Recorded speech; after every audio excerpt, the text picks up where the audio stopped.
Olá, alunos, sejam bem-vindos a mais uma aula. Lembre-se das instruções e bom proveito, bons estudos. Hoje vamos começar aí, pessoal, a parte de derivativos, conceitualmente, né? Vamos ver os conceitos. A nossa programação.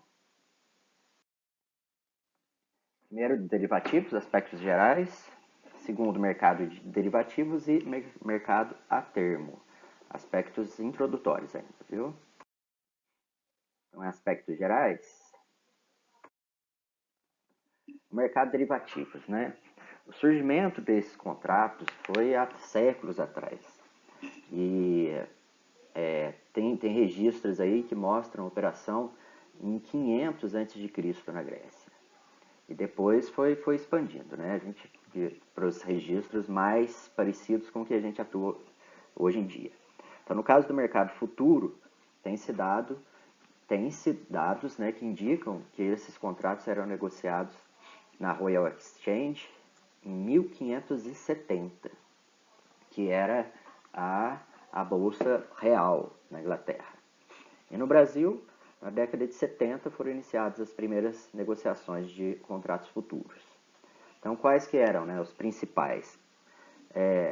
Café, a maioria commodities, né? Surgiram como mecanismo de proteção contra o risco e especulação, que são os derivativos. E atualmente, só no Brasil, são negociados diariamente cerca de 290 bilhões de reais em contratos de derivativos.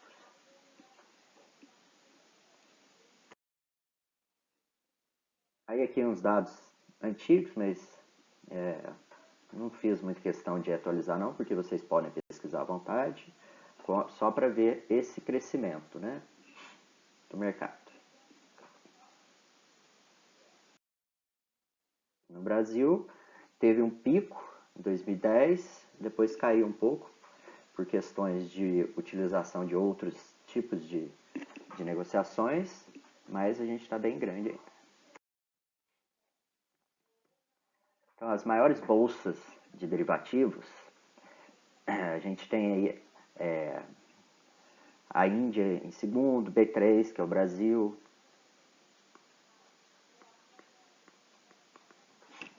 Então, o Brasil está numa posição muito boa, né, de derivativos.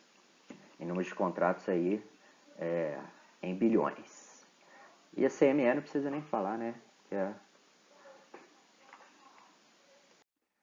Que é a maior, né, bolsa de negociação de derivativos, e ela fica em Chicago, que é conhecida como Bolsa de Chicago. É a maior do mundo ainda. Aqui o mercado, como é que é a oscilação, né?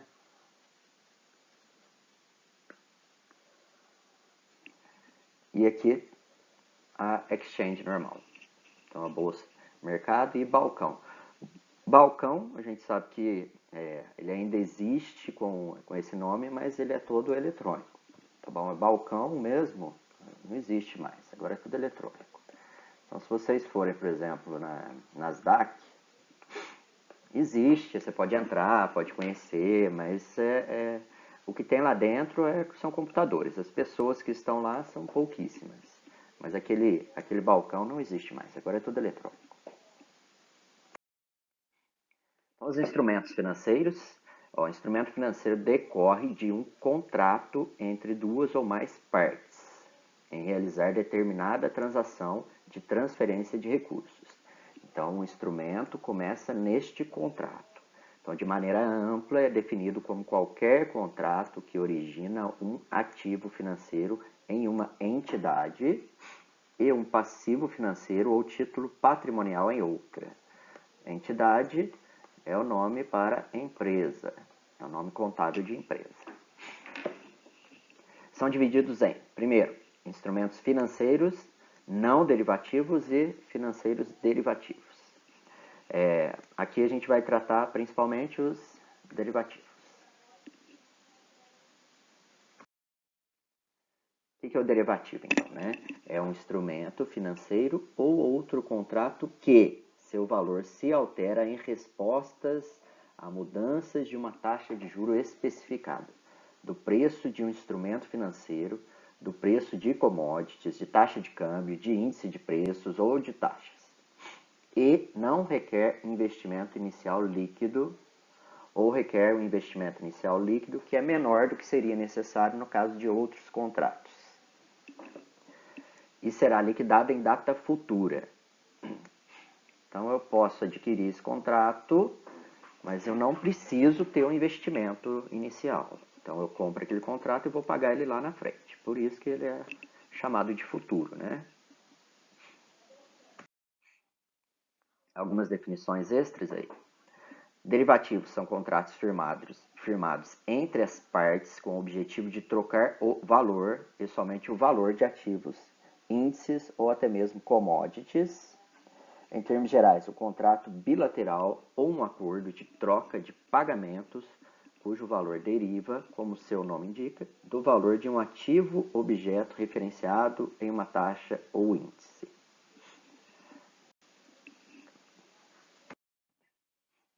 Pré-requisito, né? O ativo tem que ser um ativo negociado no mercado.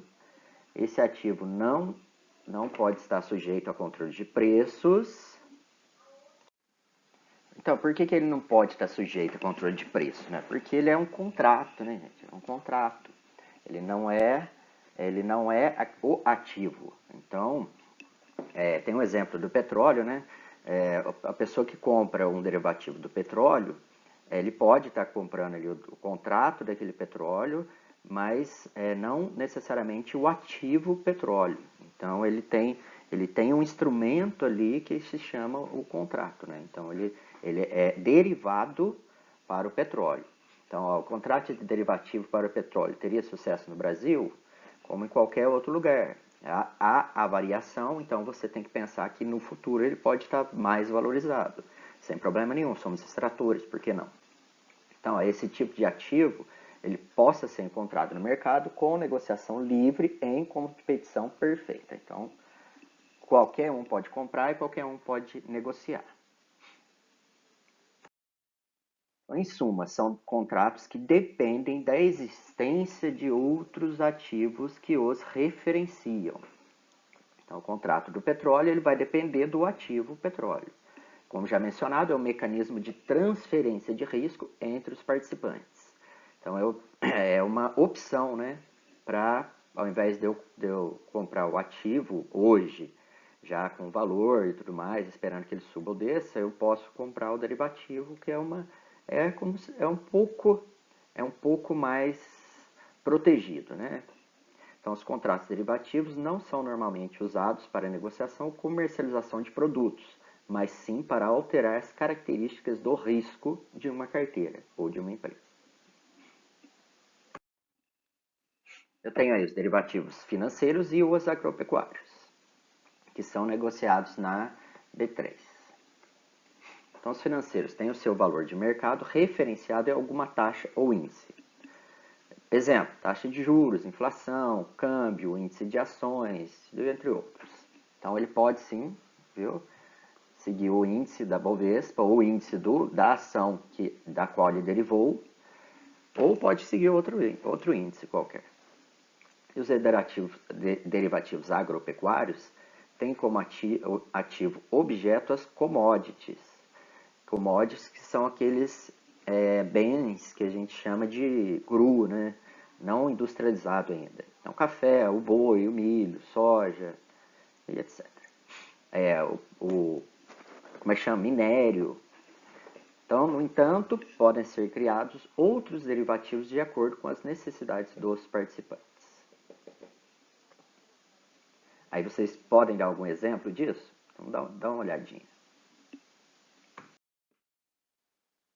E o mercado, né? Como é que funciona esse mercado? Então vamos fazer um exemplo antes de começar, né? Antes de falar dos principais segmentos. O exemplo do slide anterior. Vocês devem ver aí, todo dia aparece na televisão, né, na EPTV, a cotação do café. E essa cotação você tem lá no mercado futuro, não tem? Então o mercado futuro é uma opção de derivativo. E como é que ele funciona? Ele funciona muito parecido com o termo. que o termo é aquele que a gente vai ver melhor. É que você se compromete a comprar algo em um prazo determinado por um preço determinado.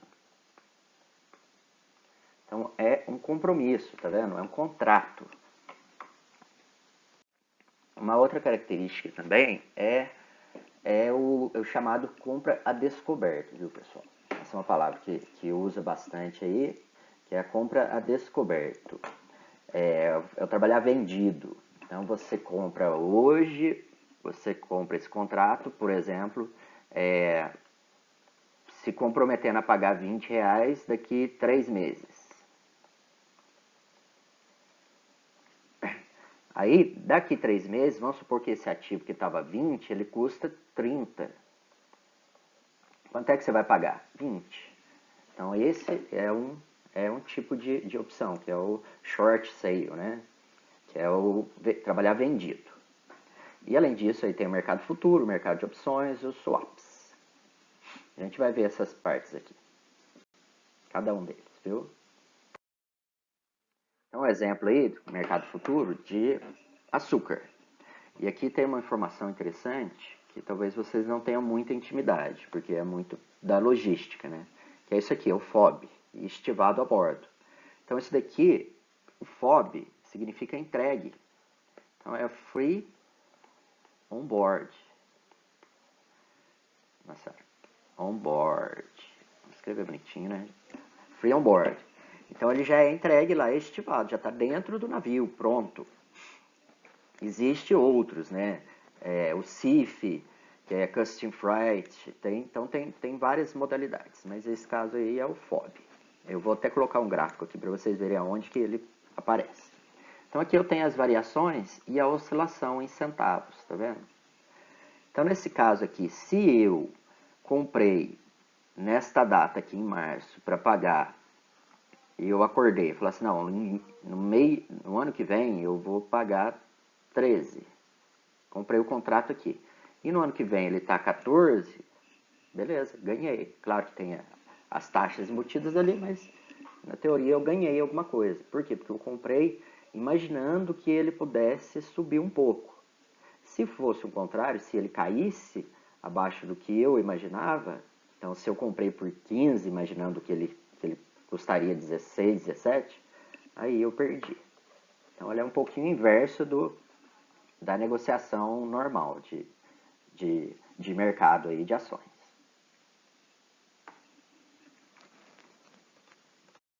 Então eu trouxe para vocês aqui uma parte para vocês entenderem o que é essa questão dos custos, né, de embarque e tudo mais. Então aqui, onde apareceu lá o FOB, está aqui, ó. Então esse daqui é o FOB, ó.